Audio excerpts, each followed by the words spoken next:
Voilà.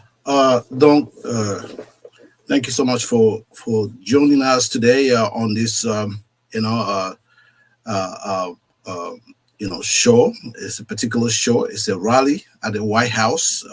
And I'm joining here with my friend, Mr. Nils Kinuani. Kinuani, who was joining me here to talk a little bit about the rally today. We see the images. We saw the video. First of all, let me introduce you. You might have some words to add to that. You are Mr.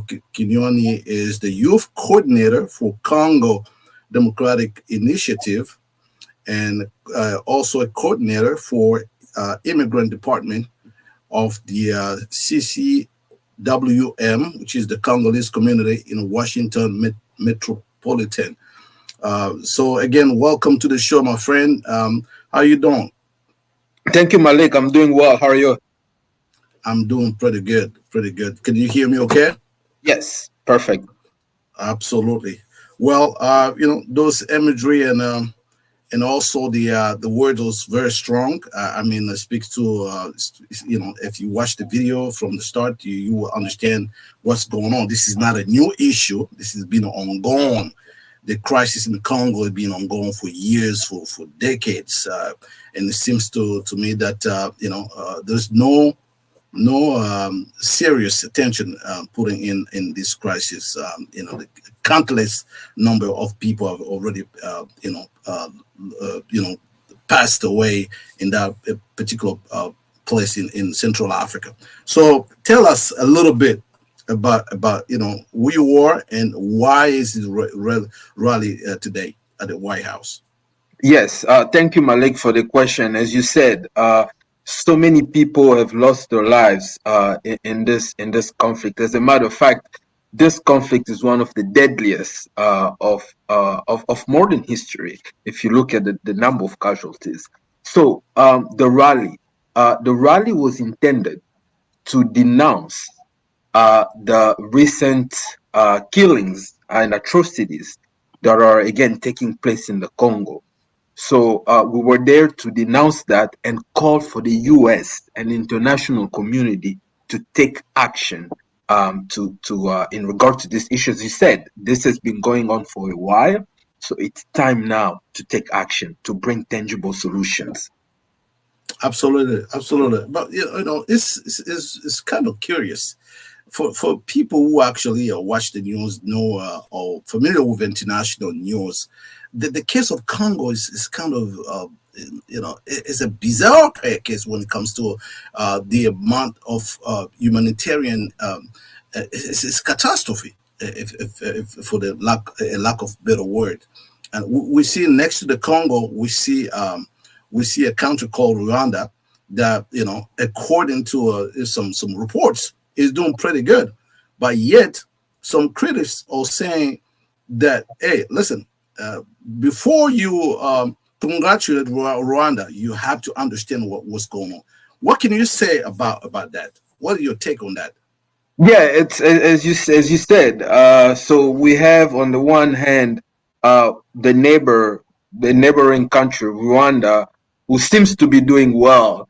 But when you have to ask yourself how are they getting to that point? How are they getting to the point where they're now economically stable? So we have to look at how they get there. But again, as you said, so Congo has when you look at history, Congo is one of a very welcoming country. So we help Rwanda welcome the refugees that were fleeing Rwanda in the 1990s. And then and that since that period, 1994, 1996 up to now, it seems like Congolese, we are being punished for our hospitality, the fact that we open our doors to these people that were seeking safety, and now we are being punished. So there's a lot of implications, Malik, in how we have gotten to this point, and I'm happy to discuss in details. Well, I mean, let's just jump right into it. When you said there was a lot of implication, and the rally is today's rally is taking place, right in front of the White House, and so that is already telling. When you say a lot of implication, what do you mean by that? Yeah, so we have to look at history, right? So the history, as I said, 1994 or 1996, we have all the refugees fleeing Rwanda and coming to the Congo, and we open our doors to them, right? So and then now, number one issue is that those rebels or those refugees that we welcome in our country, they are being used as an excuse for Rwanda to continue to attack us. This is, when you look at history, this is not an issue between Congolese, right? Because this is an issue because we open our doors to those refugees, and now Rwanda is using that as an excuse to attack us. So you have the Hutus, those refugees, if we want to call them the Hutus, that came to seek shelter and refuge in the Congo, and now the Tutsi regime led by Mr. Kagame, they're now telling everyone in the world that they feel threatened by the Hutu refugees in the Congo, and we all know that's not true. They don't pose, the Hutu refugees, they don't pose any threats to the Tutsi regime. As a matter of fact, we have asked them to come and then get them back to Rwanda, because that's where they belong, right? So now, Mr. Kagame is using that as an excuse. So that's one part of the issue. And then the other part of the issue, apparently, they're using rebels to go ahead and essentially invade right now. As you and I speak right now, our country, the Democratic Republic of the Congo, my country, is invaded. We have about 5% of the territory that's being occupied by rebels with no rule of law. So the implications is that, one, you have that issue from Rwanda that's now impacting the Congo, because we just, for the simple fact that we just open our arms, we open our doors to them. And also at the international level, we have asked multiple times that the international community in the US to formally condemn Rwanda. They know this. Everyone knows about the Congo. What we're expecting from them is action. So are you? It looks like you were talking about double standards here. We've seen the aggression in Ukraine, openly, aggressively being condemned. We see the resources that here, as the United States have poured into, helping Ukraine to defend itself. And many other places where you find U.S. allies, but for the humanitarian reasons, why is that the case of Congo have been one of the most forgotten crisis when it comes to it, when you measure the number of people that already been, the number of lives that have been lost, and when you put this in the context of the future of humanity when it comes to technology, the Congo being one of the most strategic places when it comes to resources. How can we explain the fact that most of the superpower of this world that probably need those resources have completely closed their eyes on the case of Congo? Yes. It's a double standard. You said it, you put it very perfectly. It's a double standard policy that we're seeing here, double standard attitude. And that was actually, Malik, part of our message today. We went there to tell the White House, President Biden, that we actually say no to this double standard policy. The same aggression, the same way Putin is invading Ukraine, is the same way that Mr. Kagame is doing the same exact thing in Congo, in the DRC. So So we call out this double standard policy, and we continue to do that. If you ask me why is the Congo case is forgotten, because there is also I've talked about the implications within the region, but there are also implications at the international level. We know today that there are companies, as you said, exploiting minerals from Congo, taking minerals from Congo, uh, not in a regular way, not in a lawful way, right? And then those companies, multinational companies, they're involved in this because as long as that part of Congo is in trouble, is in a complete in not an orderly way, they will use that to go ahead and exploit minerals, to get minerals to make themselves wealthier. So it's something that was also part of our message today. Absolutely. You know what? It seems to me that we live in a very difficult time. So I've seen, I've watched the President Tshisekedi in the UN making a plea, actually calling on his Rwanda counterpart, President of Rwanda, to come to the table to talk about this issue. And recently, and I'm pretty sure that you were able to see the speech that the president of Congo gave.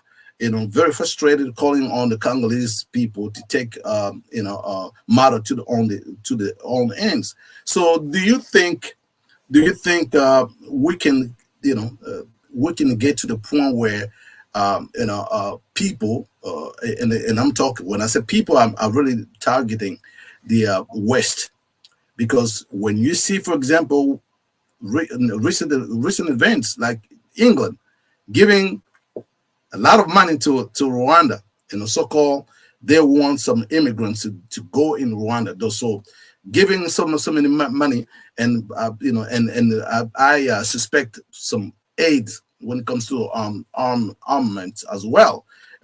So when you see all of that, and it looks like there is no actual action that's been taken properly to really stop the killing and to bring all of these two actors on the same table so that we can stop this killing.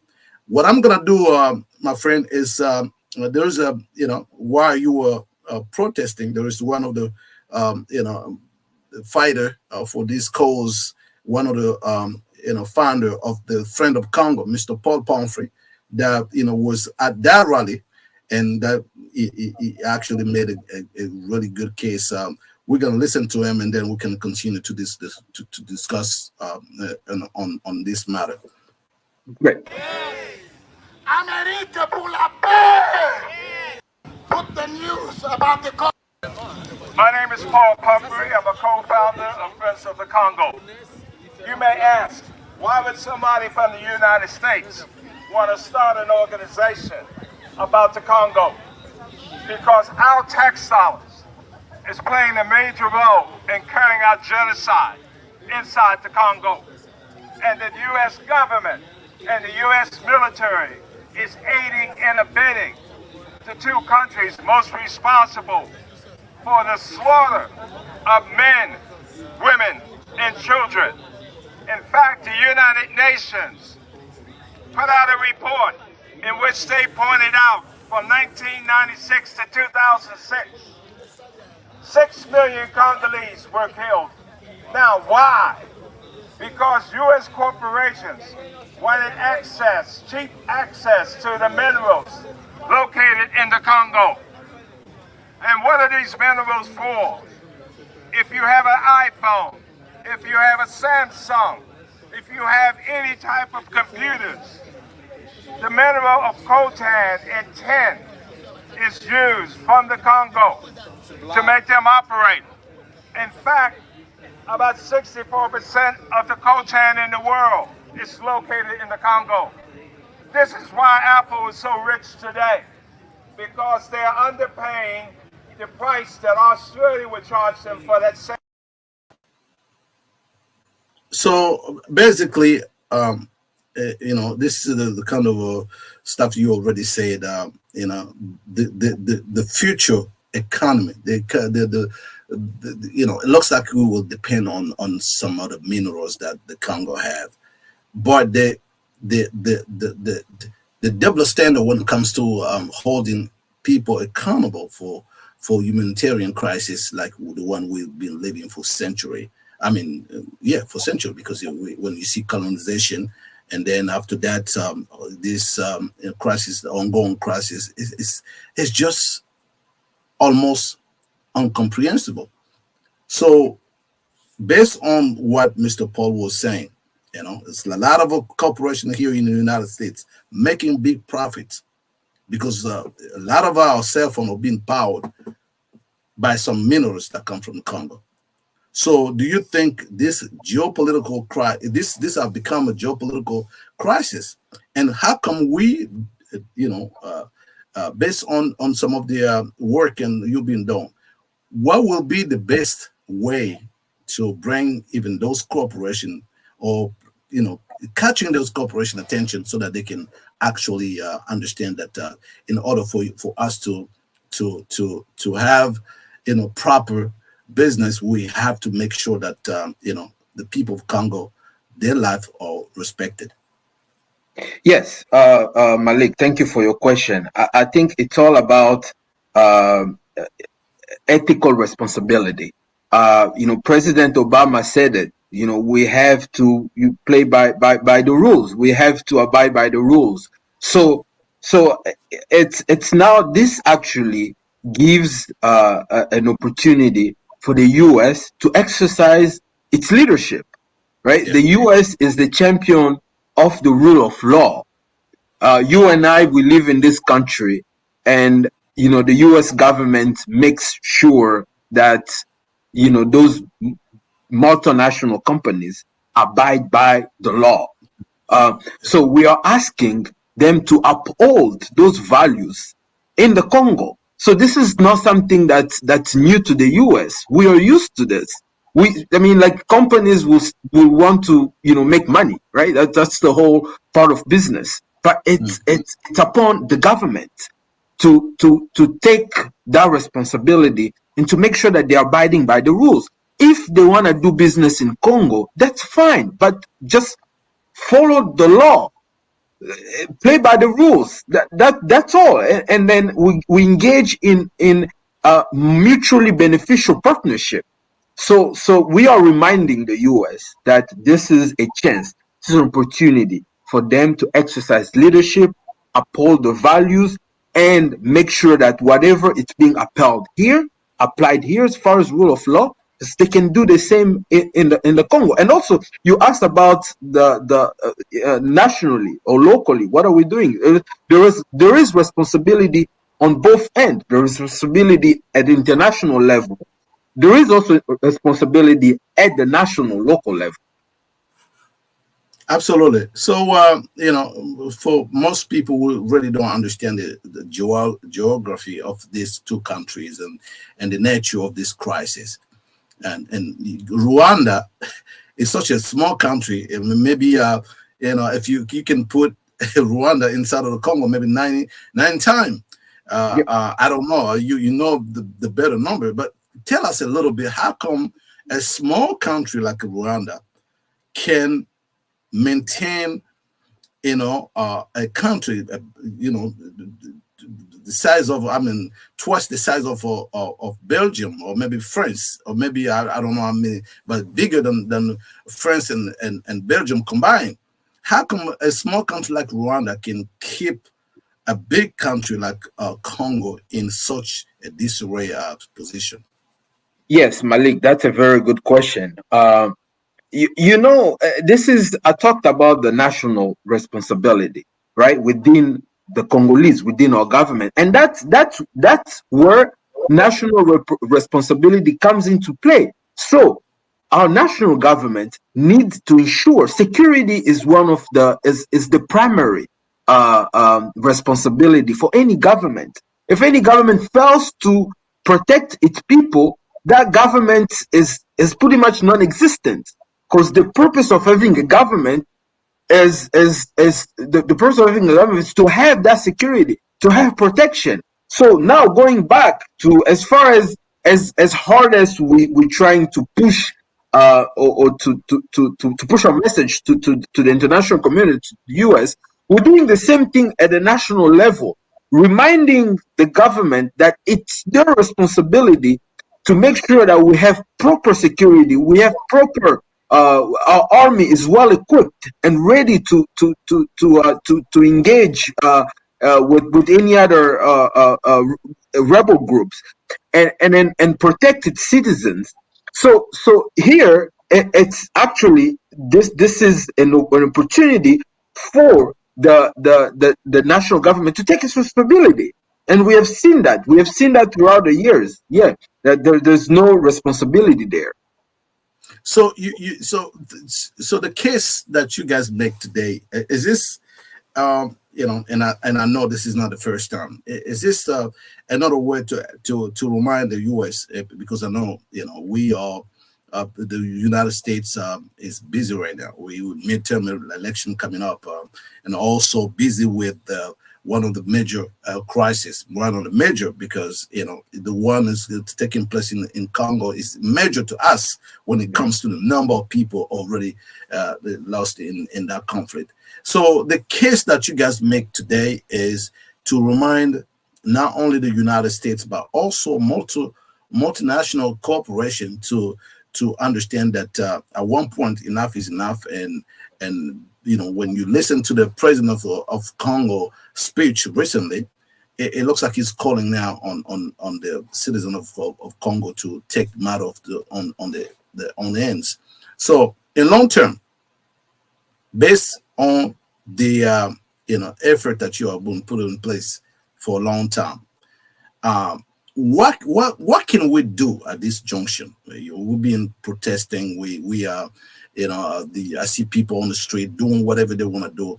At this junction, what can the international community and even the diaspora, for this matter, because for more often you will see some people here in the United States that actually maybe flee the conflict, for some reason during Mobutu Sese Seko regime. A lot of people flee the country and then they escalate to something else. But to be honest, it has to come a point where we have to say, number one, this is exactly what we want. Number two, this is actually what we are asking for. And if some corporation depend on those minerals and they're not doing anything so that they can have a clean and lawful business with the Congo, I think this has to be responsibility of the leadership of the Congo, the African Union, to say that, we have to take this matter to our own hands. Your take on it. Yeah, that's definitely true. You know what Rwanda has been doing is influencing our politics. That's a way for them to also control the country, right? Influencing our politics. So as long as we are under that influence of Rwanda, they're influencing not only our politics but also infiltrating our army. So they've used those techniques for long now, and that's where Malik, we are calling on our government. It's not now the people that are suffering, the people that are being displaced. They don't want to hear speeches. It's paying lip service. They've heard speeches for over 20 years. Now it's time for action, right? So when we talk to those people, the government needs to be able to tell them the actions that are being taken, right? It's not about making plans, because we have made plans. Politics is all about making plans or sometimes paying lip service.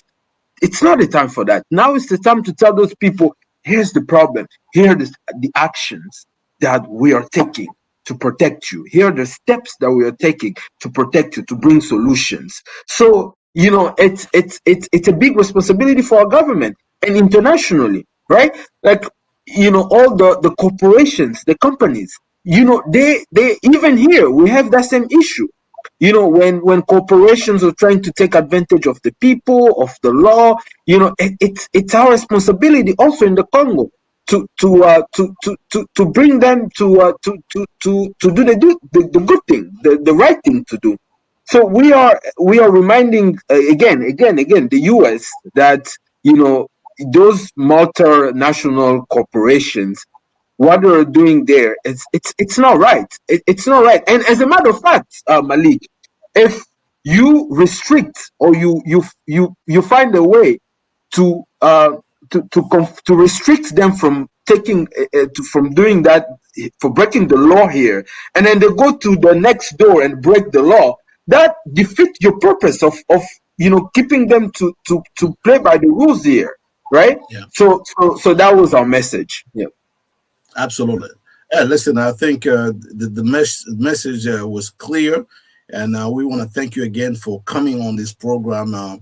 We can keep us posted when you have something else going on. We would like to keep this issue, in the light of what's going on.